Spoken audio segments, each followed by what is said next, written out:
Hi అండి. అందరూ ఎలా ఉన్నారు? ఇవాళ మీకొక అద్భుతమైన రెసిపీని చేసి చూపించబోతున్నానండి.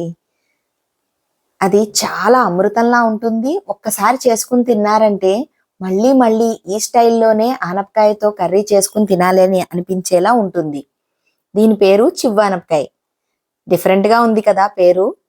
అవునండి. దీనిని ఇప్పుడు మా అత్తగారి స్టైల్‌లో చేసి చూపిస్తున్నాను. మా అమ్మగారు చేసే స్టైల్‌లో మరొకసారి చూపిస్తాను. దీనికోసం లేత ఆనపకాయని తీసుకుంటే బావుంటుంది. అప్పుడే పాదు నుంచి కోసినదైతే ఇంకా అద్భుతంగా ఉంటుందండి రుచి. ఆనపకాయ దొరకకపోతే సొరకాయతో కూడా చేసుకోవచ్చు. దీన్ని ఇలాగా వీడియోలో చూపిస్తున్నట్టుగా ముక్కలుగా కట్ చేసుకొని తొక్కతో పాటే చిల్లులుగా పొడుచుకోవాలి. ఒక ఫోర్క్ తీసుకొని ఇలా చిల్లులుగా పొడుచుకోవాలి. ఈ కూర చేసుకోవడానికి ఆనపకాయ తొక్క తీయాల్సిన పని ఉండదండి. తొక్కతో చేసుకుంటే చాలా బావుంటుంది. ఇలాగా ముందు భాగంలో, వెనక భాగంలో మొత్తం అంతా కూడా దీన్ని చిల్లులుగా చేసుకుని, ఇప్పుడు వీడియోలో చూపించినట్టుగా ఇలాగా బురుగు అంటాం కదా! దాన్ని పిక్కల్ని కొంచెం తీసేస్తే బావుంటుంది.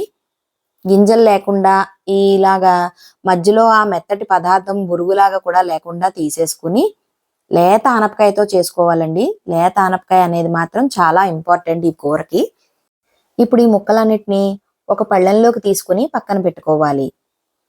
2 స్పూన్ల వరకు సాల్ట్ వేసుకుని, ఆ సాల్ట్ ఈ ముక్కలన్నిటికీ బాగా పట్టేలాగా మొత్తం అన్ని ముక్కలకి విడివిడిగా ఇలా రాసి ఒక 10 నిమిషాల పాటు పక్కన పెట్టి ఉంచుకోవాలి.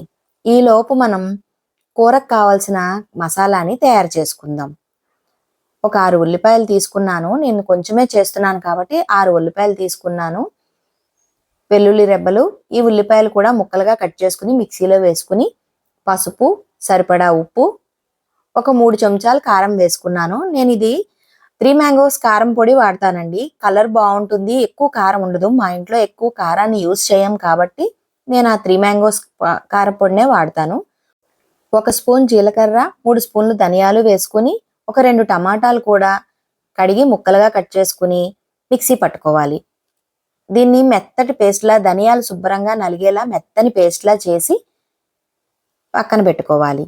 ఇప్పుడు ఉప్పు రాసి పెట్టుకున్న ముక్కల్ని ఒక్కొక్క ముక్క తీసుకుంటూ ఇలా నీళ్లు పిండుకుంటూ కొంచెం శ్రమ అనిపిస్తుందండి. కానీ కూర రుచిగా రావాలంటే ఆనపకాయలో నీరు మొత్తం పిండేసేయాలి. అందుకని కొంచెం ఇబ్బంది అయినా సరే ముక్కలన్నీ కూడా ఇలా నీటిని పిండుకొని పక్కన పెట్టుకోవాలి. చూసారా ఎంత నీరొచ్చిందో? అందుకనే ఉప్పు రాసి పెట్టుకుంటాం ఆ నీరు పోవడానికే.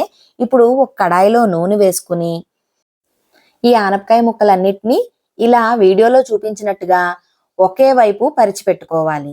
మంటని మాత్రం మీడియం ఫ్లేమ్‌లో పెట్టుకుని ఇలా మధ్య మధ్యలో తిప్పుకుంటూ, కలుపుకుంటూ ఆ ముక్కలన్నిటినీ ఎర్రగా వేయించుకోవాలండి.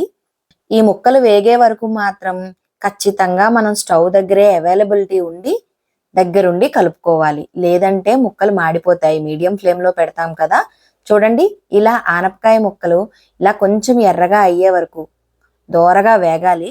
ఇలా చాకుతో గాని, ఫోర్క్‌తో గాని గుచ్చితే పచ్చిదనం పోయినట్టు కన్ఫర్మ్ అయిపోతుంది. అలాంటి టైంలో వాటిని తీసుకుని పక్కన పెట్టుకోవాలి. ఇప్పుడు అదే నూనెలో మనం ముందుగా ప్రిపేర్ చేసుకున్న ఉల్లి మసాలాని వేసి పచ్చి వాసన పోయే వరకు మంటని లో ఫ్లేమ్‌లోకి మార్చుకొని వేయించుకోవాలి. ఒక్క నిమిషం వేగిన తర్వాత మూత పెట్టి మగ్గనివ్వాలి. మంటని మాత్రం లో ఫ్లేమ్‌లో మాత్రమే ఉంచి ఉల్లికారాన్ని మధ్య మధ్యలో గరిటెతో కలుపుకుంటూ నూనె వేరుపడే వరకు కూడా మగ్గనివ్వాలి. అలా మగ్గిన తర్వాత మనం ముందుగా వేయించుకున్న ఆనపకాయ ముక్కల్ని ఈ ఉల్లికారంలో వేసి మూత పెట్టి ఒక 5 నిమిషాల పాటు బాగా మగ్గనివ్వాలి. అప్పుడే ఆ మసాలా అంతా ఆ ఆనపకాయ ముక్కలకి పట్టి కూర ఎంతో టేస్టీగా ఉంటుంది. మనం చిల్లులు పొడిచాం కదా! ఆ మసాలా అంతా ముక్కలకి పట్టడానికి అసలు ట్రిక్ అదేనండి. ఇది చాలా బావుంటుంది. నార్మల్‌గా కూడా ఉల్లి ముద్ద కూర చేసుకుంటారు. కానీ ఇలా చేసుకుని వేడి వేడి అన్నంలో నెయ్యి వేసుకొని కలుపుకొని తింటుంటే ఎంతో అద్భుతంగా అమృతంలా ఉంటుందండి. మా ఫ్యామిలీకైతే ఫేవరెట్ రెసిపీ ఇది. మీరు ట్రై చేసి చెప్పండి. Thank you.